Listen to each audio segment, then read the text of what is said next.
कुछ कहानियाँ प्यार की नहीं होती, बस ज़िंदा रखना सिखाती है। तो चलिए आज हमारी नई कहानी को शुरुआत करते हैं। तो कहानी का नाम है प्लेटफॉर्म। तो हमेशा की तरह रमेश प्लेटफॉर्म के बेंच पर बैठा हुआ था। उसके आँखों में हमेशा एक अजीब सा इंतज़ार रहता था। वह था वक्त के लिए, क्योंकि उसके पास न कोई अपना था न कोई सुनने वाला था। रमेश बस आने जाने लोगों को देखकर कहानियाँ अपने मन ही मन बनाता रहता था। थोड़ी ही देर में एक 15 साल का लड़का उसी बेंच पर आकर बैठ गया। वह डरा हुआ था, आंखों में हल्की सी नमी भी थी। ट्रेन आती जाती रहती, लोग चढ़ते उतरते रहते, लेकिन आयान वही बैठा हुआ था। रमेश ने आयान से पूछा, क्या हुआ? आयान ने झट से बोला, जैसे कि वह राह देख रहा हो कि मुझे कोई पूछो।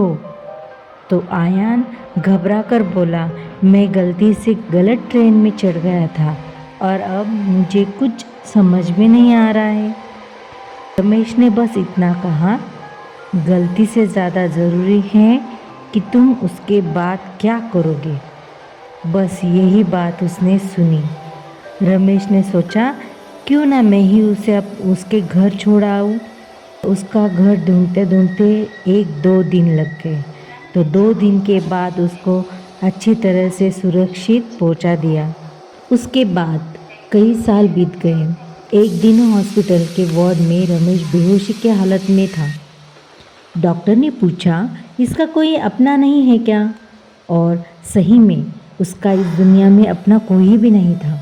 लेकिन पीछे से आवाज़ आई, आयान की। अब आयान नौजवान हो गया था और सोशल वर्कर बन गया था। उसने डॉक्टर को बोला, इसी आदमी ने मुझे गलत ट्रेन के बाद सही ज़िंदगी दी थी। आयान अब सोशल वर्कर था, तो आयान ने रमेश का इलाज कराया, उसके लिए घर ढूंढा और हर रोज़ उसको मिलने के लिए आता था। और रमेश ने एक दिन पूछा, तुमने मुझे पहचाना कैसे? आयान बोला, कुछ गलतियाँ सिर्फ याद नहीं रहती, वे गलतियाँ हमें इंसान बना देती हैं। यह सुनकर रमेश भावुक हो गया।